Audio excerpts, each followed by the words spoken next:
Okay, so the That's on camera. like, are you comfortable? Do you need anything?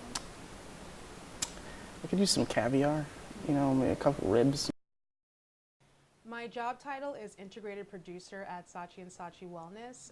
So I'm a project manager, and I help to have our teams develop commercials, print pieces, as well as some digital jobs that require website development and banners. So I'm an architecture major.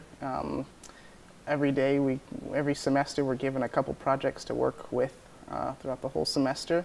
They usually last anywhere from like 2 to 6 weeks. Throughout that whole process, we build models, we do drawings, and eventually we all end up making these posters, and we have critiques at the end of the semester where people judge us on our work. It's a pretty fun process, but every day I'm pretty much right here at my desk, or either working on my computer doing CAD or Revit, and it's a lot of fun. So in addition to being a project manager and producer at Saatchi & Saatchi Wellness, I am also a fitness instructor at New York Sports Club part-time. I teach a class 3 times a week. And I also have my own company called Toro Communications, where I do PR for small theater companies. When I graduated from Carnegie Mellon University, where I double majored in marketing entrepreneurship and minored in theater, I graduated unemployed. And it was challenging to know that, so many of your friends are going to their 9-to-5s, working in banking, working in production companies, and you're pretty much at home trying to figure it out. And so what I did was I took my 2 degrees and I did something with it. So marketing entrepreneurship, I started Toro Communications, and it was a really cool process because it had me figure out what my logo is going to be, what my mission statement is, what was I actually going to offer. I've wanted to be an architect since about like the 7th grade. I don't know, I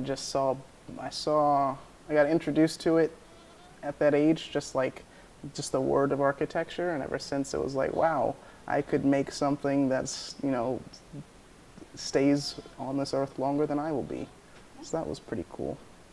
Well, 2 years ago, I was named the first student.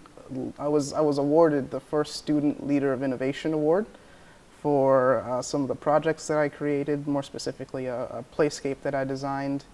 And this past summer, we designed and built an installation that was part of a design event for the entire city of Philadelphia. So right now, it's built in the middle of Center City, so that's pretty cool.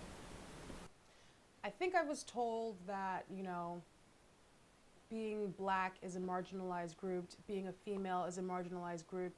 So perhaps subconsciously, I always worked really, really, really hard. So maybe it gave me extra drive because I knew that I'd have to work harder.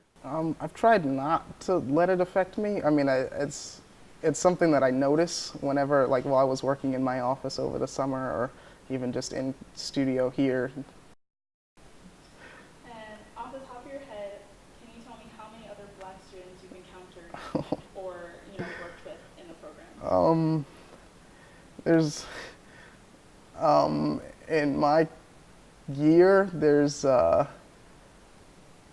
3 other black people, and I only know of 2 others in the rest of the 5-year program. In school, Carnegie Mellon undergrad, there were a great amount of black people.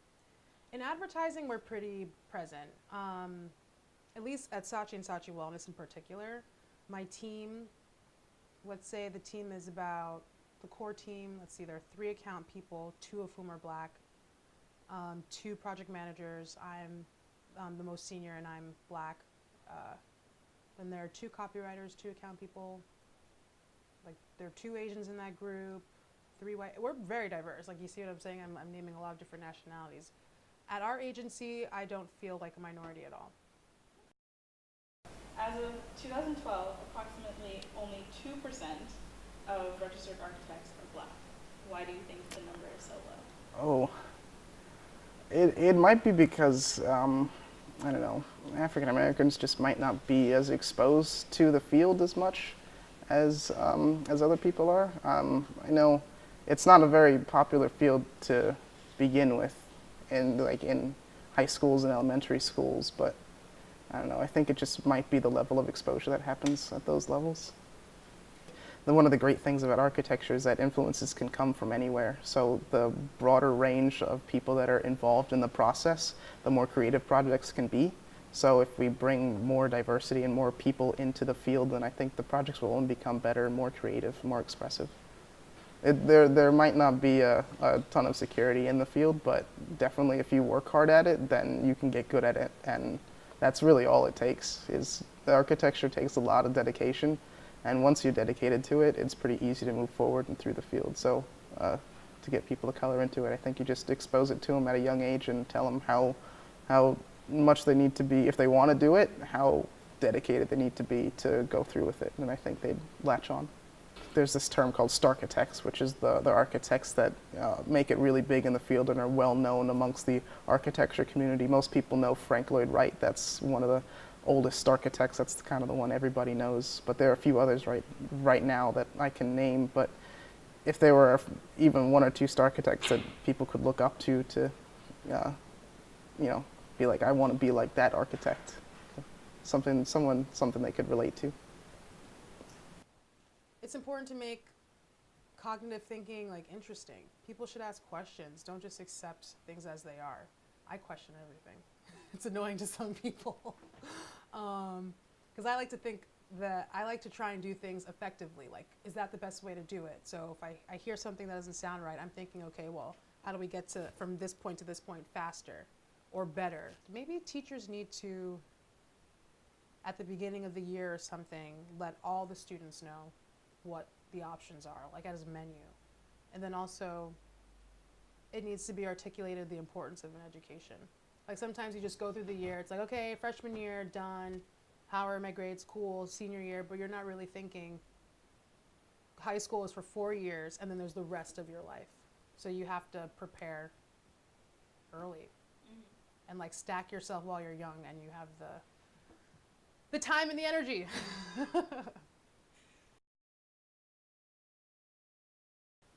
I think it's okay to be directed in a direction where you would excel. If that's sports, that's great. If that's music, that's great. But I think that in general, we should try to strive and have a holistic approach to things. So education is very important, right? We're told that since we're young. Maybe there should be some sort of requirement where it's like if you are in an athletic program, you also have to take extracurriculars that involve academics. Because I think that if you don't use your brain, if you're not exercising that cognitively, then it's going to get mushy. I have direct experience with this right now because as a project manager and a producer, yeah, it takes a lot of skill with timelines and managing people and managing projects and managing money. But even there, I don't feel like I'm using my brain completely. And so I'm studying for the GMAT now. And when I started it, doing math problems and figuring out the structure of arguments and premises and conclusions, I was like, oh, whoa, there's like a tingling going on in a different part of my brain that I haven't experienced in a while since I was at school. And it's like you see the world a little bit differently. So I would say that don't just push people in the direction of sports because you think you want to see them jump around. Like, how about see them build something, like a business or something like that?